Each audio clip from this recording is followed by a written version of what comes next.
एक और बड़ा चर्चित एनकाउंटर हुआ आनंद पाल वाला। हाँ हाँ। उसमें क्या हुआ था? नहीं, उसमें जब 2016 में, विस्तार से बताइएगा, ये तो कोर्ट में नहीं है ना मामला। हाँ नहीं हाँ। नहीं। तो 2016 में जब 2016 जून के आसपास मेरा ट्रांसफ़र एसओजी में हुआ। एसओजी स्पेशल ऑपरेशंस ग्रुप है हमारी, आपकी यूपी में एसटीएफ है। हाँ, मैं वही बोला, जैसे हमारे यूपी में एसटीएफ है, STF राजस्थान में एसओजी है। SOG special operation group. Sophisticated weapon, surveillance, best of the best officers yes yes and permission to kill. इसमें आप यस नहीं बोलेंगे? नहीं है। जी ठीक है। तो ये क्या हुआ था कि जब 3 सितंबर 2015 को आनंद पाल एक पेशी में जा रहे थे। थोड़ा आनंद पाल की बैकग्राउंड बताइए, जो राजस्थान के बाहर के व्यूअर हैं वो समझ। नहीं, वो आनंद पाल पहले मतलब शुरुआत में छोटे छोटे केसेस थे, बट आनंद पाल का सबसे बड़ा केस था एक जीवन राम गोदारा मर्डर था। एक नागौर में हुआ था 2006 में शायद। 2006 में एक जीवन राम गोदारा का मर्डर हुआ था डीडवाना में। 2 लोग मारे गए थे और प्रोबेबली फर्स्ट टाइम राजस्थान में ऑटोमेटिक वेपन्स कार्बाइन यूज हुआ था। एक तो 2 लोग मारे गए और because of the caste combinations बहुत सारे एजिटेशंस भी हुए थे। और उससे एक गुजर जैसा कुछ हो गया था क्या? नहीं, उससे 1 महीने पहले सीकर में एक बहुत बड़ा मर्डर हुआ था और एक गोपाल फोगावट नाम से। तो इसमें भी आनंद पाल और एक बलवीर बानोड़ा था। इन दोनों गैंग्स ने उसको मारा था, मतलब फोगावट को भी। करीब 3-4 महीने में बड़े सेंसेशनल मर्डर्स हो गए थे। तो ये कौन सी कास्ट राइवलरी रहती थी? राजपूत वर्सेस जाट? नहीं, actually it was not caste rivalry, it was तो गैंग राइवलरी। बेसिकली गैंग्स की झगड़ा था ये। झगड़ा बेसिकली एक राजू ठेठ था, राजू ठेठ गैंग प्लस एक बलवीर बानोड़ा, इन दोनों की झगड़ा था। और आनंद पाल किस गैंग में था? तो आनंद पाल इसके साथ हो गया, बलवीर बानोड़ा के साथ। क्योंकि पहले बलवीर बानोड़ा और राजू ठेठ दोनों साथ में काम करते थे, लेकिन किसी बात पे डिस्प्यूट होके एक बलवीर बानोड़ा का साला था, विजयपाल सिंह था शायद, उसका मर्डर राजू ठेठ ने कर दिया था। तो उसमें राजू ठेठ फरार हो गया था, अरेस्ट नहीं हुआ था। तो इसको लगा कि जस्टिस नहीं मिल रही, तो ये आनंद पाल के साथ मिल गया। तो राजू ठेठ को गोपाल फोगावट शायद सपोर्ट करते होंगे, मुझे एग्जैक्ट डिटेल्स पता नहीं। तो उनका मर्डर हो गया था। उसके कुछ दिन बाद तो आनंद पाल के जो दुश्मन था, आनंद पाल की झगड़ा चल रहा था इससे, जीवन राम गोदारा से, तो उसको इन लोगों ने मार दिया। मतलब एक सीकर में बलवीर बानोड़ा के वजह से मर्डर हुआ। तो गैंग वॉर चल रहा है पूरा सीकर नागौर में। वो 2006 में, उसके बाद बड़ा पूरे राजस्थान में नाम हो गया था। उसके बाद ये फरार हो गए और काफ़ी बाहर रहे, और फरारी में भी 1-2 मर्डर किए। और 1-2 मर्डर में चार्जशीट में कहते हैं कि एक आदमी को मतलब एसिड में भी डाल दिया, मारने के बाद काट के एसिड में भी डाला। और आनंद पाल और के साथियों ने एक नानूराम का मर्डर में, मतलब मारा और फिर उसकी लाश के टुकड़े करके तेजाब में झोंक दिया। हाँ, उसके बाद उसको सड़क पे फेंक दिया, ऐसे कहते हैं। तो बट उस केस में बरी हो गया हो, बिकॉज एविडेंस कुछ नहीं मिला, लाश का एविडेंस नहीं मिला। तो उसके बाद 6 साल फरार रहा है। 6 साल फरार रहने के बाद राजू ठेठ भी फरार हो गए, तो दोनों फरार थे। तो 2012 में आनंद पाल अरेस्ट हो गया, 2013 में राजू ठेठ अरेस्ट हो गया, बट उनकी दुश्मनी फिर भी चल रही थी। तो 2014 जनवरी को शायद सीकर जेल में था राजू ठेठ। उसके ऊपर एक अटैक हुआ, आनंद पाल के एक आदमी ने फायरिंग किया। लेकिन फायरिंग में क्या हुआ, एक शायद 2-3 गोली चले होंगे। एक राजू ठेठ के यहाँ दांत में पड़ा, डिफ्लेक्ट होकर यहाँ लॉड्ज हो गया, तो वो मरा नहीं। और ये इसको पकड़ लिया, ये हॉस्पिटल चला गया। ये हॉस्पिटल चला गया तो राजू ठेठ हॉस्पिटल में रहा, बच गया। लेकिन राजू ठेठ ने भी बदला लेने की प्लानिंग की आनंद पाल से। 2014 ये हुआ जो 2014 जनवरी में। 2014 जुलाई में आनंद पाल की गैंग पूरी वहाँ थे, ये बीकानेर जेल में थे। बीकानेर जेल में जब थे तो वहाँ इनके राजू ठेठ के 2 आदमी हथियार लेके गए, और उनको आनंद पाल और गैंग वहाँ से सामने से आ रहे थे, उनके लिए फायर किया। फायर करने के बाद 1-2 फायर हुए। एक गोली तो आनंद पाल को लगी, उसके बाद दूसरी गोली बलवीर बानोड़ा को लगी। तो बलवीर बानोड़ा को लगते, और उसके बाद शायद वो चला नहीं, वेपन चला नहीं, या शायद ये भी कहते हैं इंट्रोगेशन में वो जो गोली मारने वाले थे वो कुछ डर गए, हाफकाक हो गए, पता नहीं क्या हुआ, वो 2 ही गोली चले। तो उसके बाद आनंद पाल की पूरी गैंग ने इन दोनों को मार दिया। तो मतलब उस दिन जेल के अंदर 3 लोग मर गए, 3 लोग मर गए। उसके बाद आनंद पाल को हाई सिक्योरिटी जेल अजमेर में शिफ्ट कर दिया था। जब अजमेर में शिफ्ट हुए अजमेर में, तो वहाँ उन्होंने प्लानिंग चालू की कि हम लोगों ने जब इनकी जो साथियों को पकड़ा, अरेस्ट किया, तो हमने पूछा कि क्यों फरार हुआ, प्लानिंग की क्यों फरार होना चाह रहा था। उनका ये कहना था कि इनके 3 रीजंस थे क्यों फरार होना है। एक तो ताकि राजू ठेठ से बदला लेना है, दूसरा पैसा कमाना है अच्छा, तीसरा गवाहों को तोड़ के केस में बरी होना है। ये 3 उनका उन्हीं के कहे हिसाब से उनका वो प्लानिंग था। उसके बाद 3 सितंबर 2015 को तो एक शक्ति सिंह नाम से कमांडो था, वो थोड़ा इनके साथ मिल गया। मिलने के बाद उसी दिन शायद नानूराम मर्डर में ही बरी हुआ था। तो बरी होने के बाद नेचुरली है कि आप मिठाई बांटोगे, खुशी जाहिर करोगे। तो हमारे जो पुलिस एस्कॉर्ट पार्टी थी उसको मिठाई दिया। मिठाई में पहले ही इंटॉक्सिकेंट्स थे, तो मिठाई में सिर्फ एक तो ड्राइवर को नहीं दिया प्लस शक्ति सिंह को नहीं दिया। तो दूसरे सब खा के बेहोश हो गए। और उसके बाद 2 गाड़ी में इनकी टीम आई। टीम आके गाड़ी को रोका, गाड़ी के ऊपर फायर किया और इवन शक्ति सिंह के पाँव के ऊपर भी फायर किया, ये दिखाने के लिए कि is not part of the gang. और उसके बाद पुलिस की AK-47 और एम्यूनिशन प्लस पिस्टल वगैरह लेके AK-47 पुलिस की लूट ली। हाँ, लूट के ले गए थे वो। तो लूट के ले गए। उसके बाद खूब नाकाबंदी वगैरह हुई 2015, मतलब दिस वाज 3 सितंबर 2015। तो उसके बाद खूब पुलिस ने खूब मेहनत किया खूब पकड़ने के लिए। आप तब SOG में थे? नहीं, मैं ACB में था उस टाइम। अच्छा। जब ये फरार हुआ तब ACB में था, क्योंकि 3 सितंबर को तो ये फरार हुआ था, 16 सितंबर को तो हमने वो माइनिंग का केस किया था। तो उसके बाद 1 साल तक चलता रहा। और मार्च 2016 को एक जगह आनंदपाल और पुलिस के बीच में मुठभेड़ हुआ, जिसमें आनंदपाल के गोले से एक कांस्टेबल मर गया।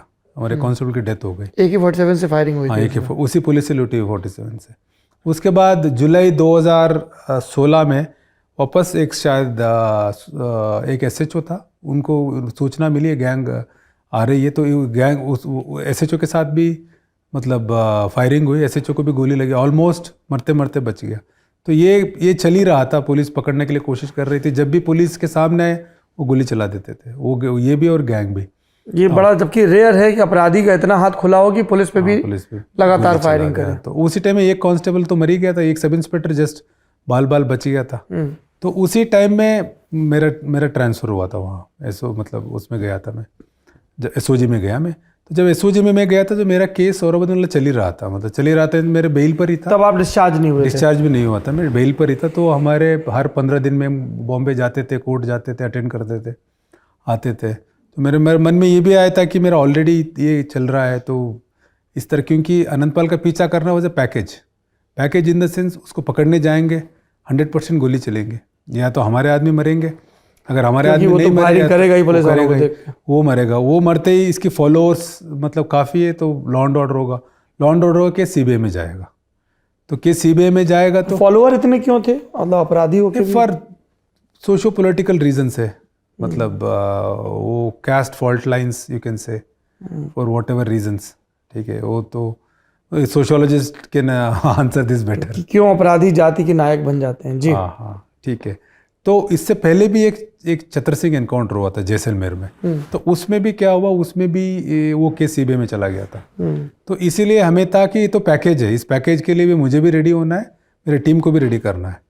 तो इसलिए थोड़ा डिलेमा थी कि मतलब अभी पुराना रायता फैला है, वो निपटा नहीं। और ये बट मैंने ये सोचा कि मैं 7 साल जेल में जो रहा था, तो जेल में तो उनके बीच में रहते। Jail is university not just for life, even for policing also. It teachers you so much, मतलब इतना सिखा देता है, यू कांट इवन इमेजिन। मैं अभी हम बात कर रहे थे, मैं कह रहा था सबसे बड़ी है ना, जेल जिंदगी की भूख बढ़ा देती है, because everything become so dear there. उसी तरह से 7 साल में नौकरी भी नहीं की थी, मतलब नौकरी भी एक तरह से भूख बढ़ा दिया था। सेकेंडली मैंने, क्योंकि वो उनके बीच में रहा था, मैं हमेशा ये सोचता था कि जेल में जब क्रिमिनल्स को वगैरह देखता था, या बाहर भी देखते थे, एक अपराधी जो भी काम करता है वो लीगली रॉन्ग है, ethically wrong, constitutionally wrong, society doesn't accept it, and इसके मोहल्ले वाले भी एक्सेप्ट नहीं करते। किसी तरह से जस्टिफिकेशन नहीं उस क्राइम की, आइदर फॉर किडनैपिंग, मर्डर और ransom. But even then how does he feel so strong, how is he so confident, what is his strength, किस पिलर पे खड़ा होता है। तो उसका जवाब मुझे जेल में ये मिला कि सबसे बड़ा कॉन्फिडेंस उसका ये होता है कि मैं 50 मर्डर कर दूँ, मेरी सज़ा नहीं होगी। सबसे बड़ा कॉन्फिडेंस ये है। अगर फर्स्ट मर्डर में किसी को फांसी या आजीवन कारावास हो जाए, उसके बाद क्यों करेगा वो? If there is certainty of punishment, वो नहीं करेगा। That is the first thing. Second thing, they make huge tons of money. इतना पैसा आने के बाद उनको लगता है कि हम सब मैनेज कर लेंगे, पुलिस मैनेज कर लेंगे, गवाह मैनेज कर लेंगे, प्रोसिक्यूशन मैनेज कर लेंगे, कोर्ट मैनेज कर लेंगे, the money they acquire. Third, इनके जो शूटर्स है, सपोर्टर्स है, गैंग मेंबर्स है, इतने लोग मेरे पास है, मेरे कहने से कोई जाके किसी को गोली मार देगा, किसी को डरा देगा, किसी को धमका देगा। चौथा है इनकी जो टेरर है, मतलब एक इमेज बन जाता है, टेरर बन जाता है ना, तो बहुत बड़ा टेरर बन जाता है। उस टेरर की वजह say that is a big investment.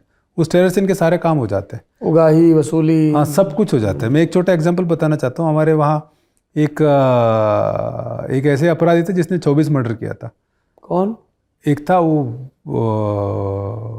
मैं बताता हूँ बाद में, ठीक है। वो 24 मर्डर किया था। वो एक दिन दुखी था, तो मैंने पूछा कि आप क्यों दुखी हो? तो उसने बोला कि दिनेश साहब, मेरा एक केस में खंडनी मतलब एक्सटॉर्शन के केस में किसी ने मेरे खिलाफ गवाही दे दी। तो मैंने पूछा था क्या हो गया? खंडनी में तो कितने 5 साल 7 साल ही तो जेल होगी, तो तुम तो अब तक 13 साल भुगत चुके हो, उसमें तो भुगत जाएगा, और 24 मर्डर से नहीं डर रहा तो ये गवाही से डर रहे हो। उसके नेक्स्ट उसने ये बोला कि साहब, जिसने गवाही दी है ना, वो कोई गैंगस्टर मेरे खिलाफ नहीं था, वो आम आदमी था। आम आदमी मेरे खिलाफ गवाही देगा, उस केस में मुझे सज़ा हो जाएगी, इसका मतलब क्या है? इसका मतलब मेरा डर नहीं है। मेरा डर नहीं तो मुझे कौन पैसा देगा? वो डर कायम करने के लिए मुझे और कुछ करना पड़ेगा, और एक आध मर्डर करना पड़ेगा। तो आपके लिए क्या है कि आप जैसे वापस पुलिस में जाओगे तो आपके पावर नेचुरल है, अपने आप मिल जाते हैं, आपको सरकार देती है, हमें कोई नहीं देता है, हमें तो कमाना पड़ता है। तो हमारे लिए इमेज ही सब कुछ है। तो इमेज फॉर देम इज, इसलिए बहुत सारे आप देखो, आप गैंगस्टर्स मर्डर करके फेसबुक पे डालते हमने किया है। हाँ, लॉरेंस बिश्नोई और इन सब के जो गैंग है, क्लेम। हाँ, बहुत। तो पांचवा ये था कि सम सपोर्ट, पॉलिटिकल सपोर्ट ऐसा कुछ मिलता है। These are the pillars on which every criminal stands. तो हमें, जब मैंने ज्वाइन किया, मेरी टीम से यही पूछा कि जब हम, अगर हमारा टास्क क्या है, what is the task before SOG, कि अनंतपाल को पकड़ना है क्या? That is of course the task. पकड़ने उसको जेल में डाल देंगे, अगर वापस वही वारदातें करने लग जाएंगे तो हमारे लिए क्या फ़ायदा है? तो first thing is that all the members should be, public के लिए क्या फ़ायदा है? What is meaningful for public? Public के लिए ये फ़ायदा है कि इनके साथ कोई अपराध नहीं हो। ये मैटर नहीं करता है कोई अपराधी जेल में बाहर है, तो हमने जेल में भी डाल दिया, अपराध हो रहे हो तो उनके लिए कोई फ़ायदा ही नहीं है। तो उसके लिए सबसे पहले हमें वो जो इनकी जो certainty of not getting punished, उसको दूर करना है। तो इसलिए हमने जिला पुलिस के साथ वगैरह मिलके उनके केसेस फॉलो करना चालू किया अनंतपाल के। और जैसे नागौर एसपी एक थे, परेश देशमुख, एक राहुल बारट थे, बहुत अच्छे एसपीज थे, उनकी पूरी टीम थी। एक ज्ञानचंद एडिशनल एसपी था। उन सब ने थ्रेडबेयर में सारे केसेस फॉलो करना चालू किया, हम लोग पूरा एक मॉनिटरिंग करके। तो उसमें इनके 3 केसों की हमने आजीवन कारावास करा दी अनंतपाल के केसों में, जिसमें जो कोर मेंबर्स थे आजीवन कारावास हो गए 20-25 लोगों का। सेकेंडली, इनकी जो प्रॉपर्टी थी, जितने जी प्रॉपर्टी इन्होंने कमाई थी, ठीक है, वो आप जानते हैं मोस्टली बेनामी रहता है। तो हमने उसको यूज़ करके करीब 120 से 150 करोड़ की प्रॉपर्टी हमने सरकार से जब्त करवा दी। कलेक्टर की जो ऑफिस है उसको यूज़ किया और उसको जब्त करवा दिया। तीसरा, उसी प्रॉपर्टी को बेनामी ट्रांजैक्शन एक्ट में भी जब्त करवा दिया हमने। तो एक तो इनके केसों के पीछा करना चालू किया। जैसे ही आप केसों का पीछा करना चालू करते हैं ना, क्रिमिनल सही में डर जाते हैं, क्योंकि उनके सबसे बड़ा कॉन्फिडेंस ही वही है, मेरे केस में सज़ा नहीं होगा। तो अगर सज़ा होने लग जाए तो वो तो बहुत प्रॉब्लम है उसको। अगर कौन कोई आजीवन जेल में रहना चाहेगा? कोई नहीं चाहेगा। तो सेकेंडली प्रॉपर्टी जब्त करा दी। तीसरा, हमने ये किया कि इनके जो आदमी जितने बाहर थे उनको अरेस्ट करना चालू किया, बिकॉज इनके जितने मेंबर्स थे उनको mostly some of them were bootlegger, some of them were drug peddler, some of them भूमाफियाज। उनको उन्हीं केसों में अरेस्ट करना चालू किया। इफ समबडी वाज बिजली चोरी कर रहा है तो बिजली चोरी में अरेस्ट किया, अगर कोई ड्रग पेडलर है ड्रग में अरेस्ट किया। तो धीरे धीरे आते आते करीब 100-150 आदमी अरेस्ट कर लिया, जिसमें एसओजी, एटीएस, नागौर पुलिस और जयपुर पुलिस, सीकर पुलिस और चूरू पुलिस, बीकानेर, सब एक यूनिट बन गए। तो इनको अरेस्ट करना चालू किया।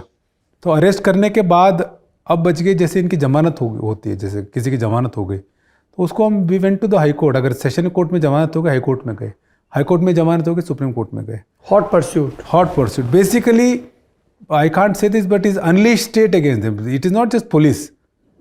It has to be state response. All the departments, collectorate, judiciary, and then income tax, prosecution, सब कुछ। अगर एक अपराधी के ऊपर इतने जगह से अगर tension as you said, unleash the state. Yes That's the yes जी। तो वो कहाँ भागेंगे? क्योंकि मैं जैसे मेरा जो I am a police officer, police की ताकत मुझे ज़्यादा तब पता चला, पुलिस मतलब स्टेट की ताकत, जब when I was an accused. हम उस एंगल से देखते हैं ना तो पुलिस का बहुत पता चलता है, मतलब सही में स्टेट कितना पावरफुल है। जब हम पुलिस ऑफिसर रहते sometimes we don't understand how powerful the state is, but when you go to the other end of the prosecution then you will know how powerful the state is. For example, इनकी एक आदमी था, एक 13 साल से jail में था, तो सुप्रीम कोर्ट बेल के लिए गया वो। ठीक है, आप जानते हैं सुप्रीम कोर्ट में जब भी बेल लगता है तो पैसे पहले ही देना पड़ता है, वो डेट आए नहीं आए। तो वो डेट करीब 7 बार डेट पड़ा, कुछ तो हमने डेट लिए, कुछ वैसे नेचुरली पड़ गया। तो 7 बार में 35 लाख से नीचे आ गया वो। अब उसको तो खुद को देना पड़ेगा, और हमारे लिए तो स्टेट है, सरकार दे रही है हमारे लिए, तो हमारे लिए तो कोई पिंच नहीं करता है। We put the best of the advocates and then 7 hearing के बाद क्या हुआ, जमानत भी नहीं हुई, उसकी जमानत भी नहीं हुई और पैसा भी खर्च हो गया। तो मतलब इनके हर एफर्ट को when we start opposing them, that is how you destabilise them. मतलब ये सारी तैयारियों के साथ, ये सारे तैयारियों के साथ हमने चालू किया। तो हम सब ने पूरे सब यूनिट इकट्ठा हो गए, मतलब एसओजी, एटीएस और नागौर पुलिस सब इकट्ठा होके वी स्टार्टेड, मतलब धीरे धीरे काम करना चालू किया। और खूब रेड्स करना, मतलब पकड़ना उकड़ना इस तरह से। तो लोगों को धीरे धीरे कॉन्फिडेंस भी आ गया। तो कॉन्फिडेंस आ गया तो धीरे धीरे by about I can say मई, मतलब करीब 7-8 महीने में अबाउट 120 लोग अरेस्ट हो चुके थे। काफ़ी प्रॉपर्टी जब्त हो चुकी थी, कुछ केसों में सजा हो गया था, कुछ केसों में चल रहा था, और जिनकी जमानत हो गई, जैसे शक्ति सिंह था जो कमांडो था, जिसको गोली लगाई थी, जो फरारी में मदद किया था, उसका हाई कोर्ट से बेल हो गया था। Then we went to supreme court, cancel करवाया हमने, कैंसिल करवा वापस जेल में डाला, इवन अभी भी जेल में ही हो। तो इस तरह से अपोज करके धीरे धीरे क्या हुआ, we started choking the gang and then about I think by end of May only 5 active members were left. क्योंकि जितने भी थे ना, 5 लोग बचे थे इंक्लूडिंग आनंदपाल। तो उसके बाद हमने भी स्टार्टेड डेवलपिंग इन्फॉर्मर्स। ठीक है, जैसे अब जितने भी हम टेक्निकल जाए, आज भी जो पुलिसिंग का बेस्ट इंटेलिजेंस है, it can come from human intelligence. All the तोड़ ही नहीं है। ऑफिसर्स से दिस यस कि कितना भी टेक्निकल सर्विलांस हो जाए, सब कुछ हो जाए, पर ह्यूमन इंट की कोई तोड़ नहीं है। मतलब it nothing can be substitute for human intelligence, क्योंकि ये गैंग मोबाइल यूज ही नहीं करते थे ये। तो उसके बाद जब हमने चालू किया तो एक हमारा एक कांस्टेबल था दुर्गा दत्त नाम से, बीकानेर में। वो सस्पेंड चल रहा था, किसी वसूली के मामले में सस्पेंड हो गया था वो जी। तो हमारे एक एडिशनल एसपी गया था करण शर्मा वहाँ। तो उसने देखा कि दुर्गा एक गाड़ी, मतलब वैसे पूछताछ के लिए पता करने के लिए गया था, तो एक गाड़ी चला रहा था ये दुर्गा दत्त, लेकिन वो क्योंकि सस्पेंड चल रहा था तो इसलिए उसने दाढ़ी भी बनाया नहीं था, और ऐसे गमछे डाल के, मतलब बिल्कुल देशी टाइप चला रहा था। तो हमारे एडिशनल एसपी ने सब इंस्पेक्टर से पूछा ये कौन है, इसको इतना नॉलेज है? तो उसने वजह से एक हमारा कांस्टेबल है, सस्पेंड चल रहा है।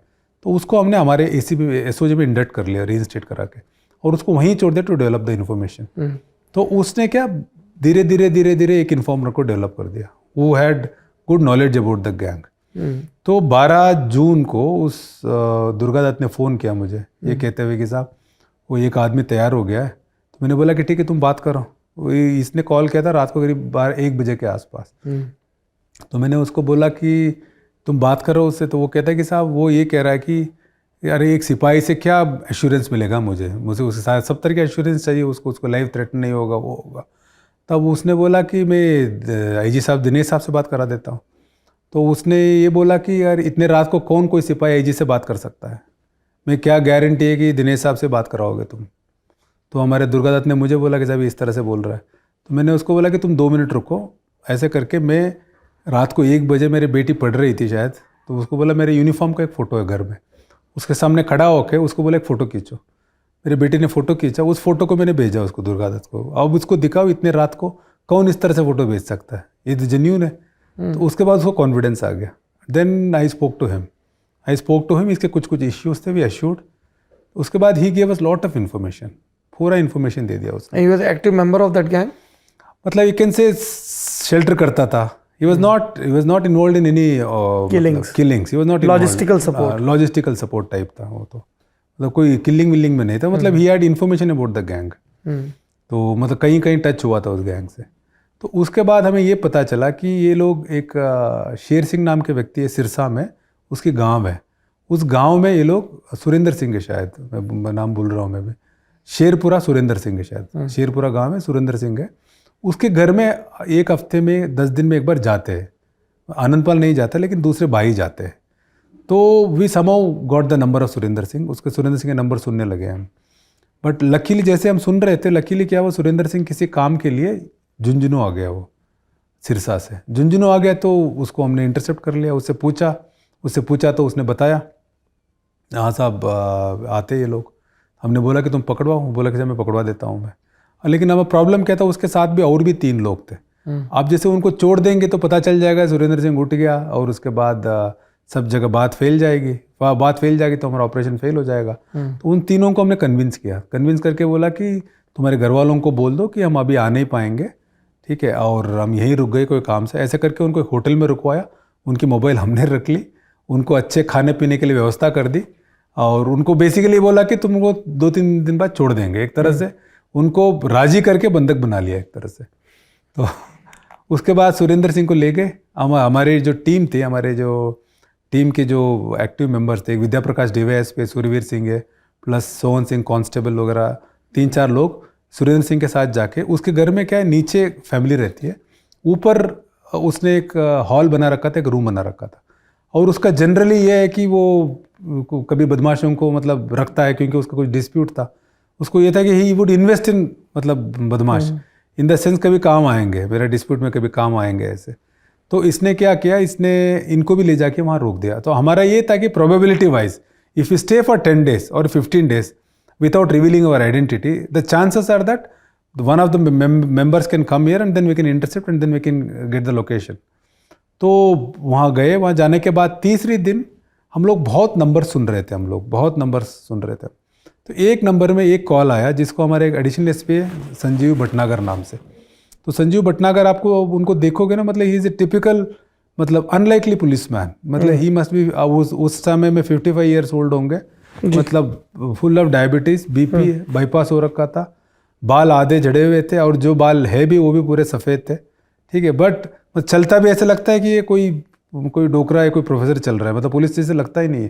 बट उनकी एक खासियत है, उनकी जो क्रिमिनल्स में इंटरेस्ट है ना, वो इतना ज़्यादा है, मतलब he can be a character for a movie, बहुत इंटरेस्ट है उनको। मैं वही नोट ले रहा था दिमाग में कि बड़ी इंटरेस्टिंग जी। इतना, इनफैक्ट जो आनंदपाल फर्स्ट टाइम पकड़ा गया था ना 2012 में, it was all due to his efforts.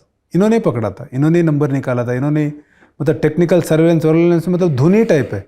Even उस टाइम भी जब आनंदपाल एनकाउंटर, उससे पहले भी 3 महीने कंटिन्यूसली वो सिरसा में था।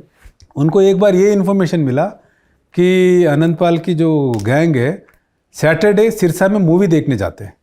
तो मूवी देखने जाते तो इन्होंने क्या किया, वो मूवी हॉल वालों से बात करके हमारे 3 सिपाहियों को वहाँ, मतलब as ticket collector, car parking देखने वाले, झाड़ू पोंछा करने वाले, ऐसे नौकरी में लगा दिया, ताकि 1 महीने में 2 महीने रुकेंगे तो कभी तो आएंगे, तो आइडेंटिफाई करेंगे, उसके बाद सोच रहा है। They in fact work there, they got salary, and किसी को पता ही नहीं चला, उनके यूनिफॉर्म पहन के काम करते थे। मतलब this is the level to which Sanjeev Bhatnagar के इनको। तो इन्होंने ये भी कॉल सुन रहे थे, तो उसमें एक कॉल आया जिसमें वो कहता है कि एक पूछते हैं किसी से पूछते हैं कि मिस्टर एक्स है क्या, पूछते हैं कॉल में। वो बोलता है कि मिस्टर एक्स नहीं है। वो जो कॉल वाला बोलता है कि उनको बोलना है कि मास्टर साहब आए थे। तो वो कॉल सुनते ही इसने बोला, हमारे संजीव भटनागर ने पहचान लिया कि साहब ये तो आनंदपाल की भाई विक्की है, उसकी कॉल है। तो वो उसको हमने सुरेंद्र सिंह को सुनाया, उसने बोला हाँ साहब विक्की की कॉल है। ये हमारे संजीव भटनागर है, 8 साल पहले विक्की का नंबर सुना था। तो मतलब 8 साल बाद एक नंबर सुन रहा है, आवाज़ को पहचान रहे, मतलब that is the level of dedication, मतलब किस तरह से कितना डेडिकेटेड थे। तो हमें पता चल गया कि आसपास ही उसका लोकेशन ढूंढा, तो सुरेंद्र सिंह के सिर्फ 10-15 मिनट के आगे थे। तो हमारी टीम रेडी हो गई। तो रेडी होते ही कि करीब आफ्टर 15-20 मिनट्स आनंदपाल के 2 भाई, एक तो सगा भाई विक्की और एक उसका चाचा का बेटा है गट्टू, वो दोनों ऊपर आए।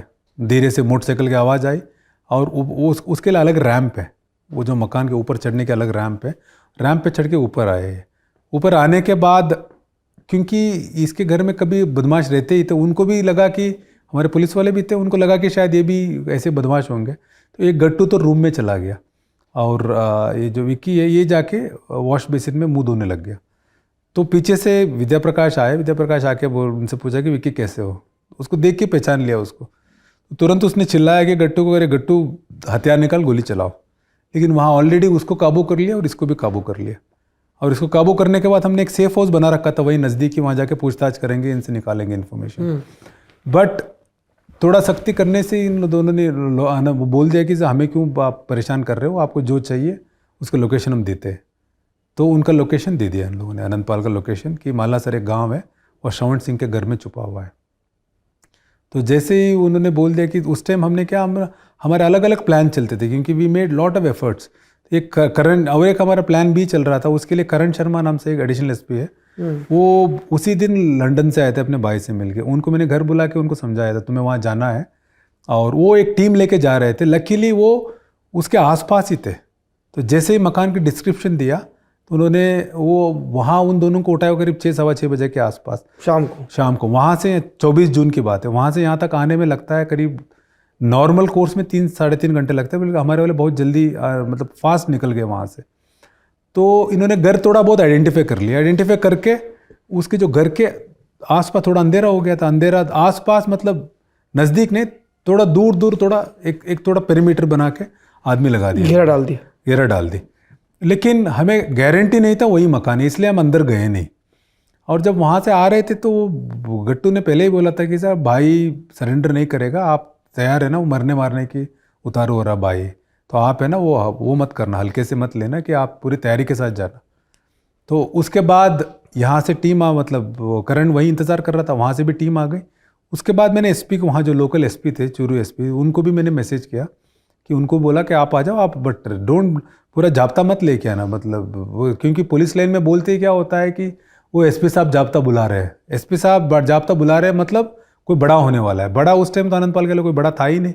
इसलिए मैंने बोला कि डिस्क्रीटली तुम प्राइवेट गाड़ी में आओ, 3-4 तुम्हारे कॉन्फिडेंस के लोगों को लेके आना, वो मतलब वो लाल वो बत्ती वाली भी गाड़ी मत लेके आना, ऑफिशियल भी मत लेके आना। तो वो चुपचाप उन्होंने भी अपने 2-3 गाड़ी में लेके आ गए। वो करण शर्मा से मिले, उसी टाइम हमारी टीम आ गई करीब 9-9:30 बजे के आसपास। तो उन्होंने प्लानिंग की अब इसको अंदर जाके पकड़ेंगे।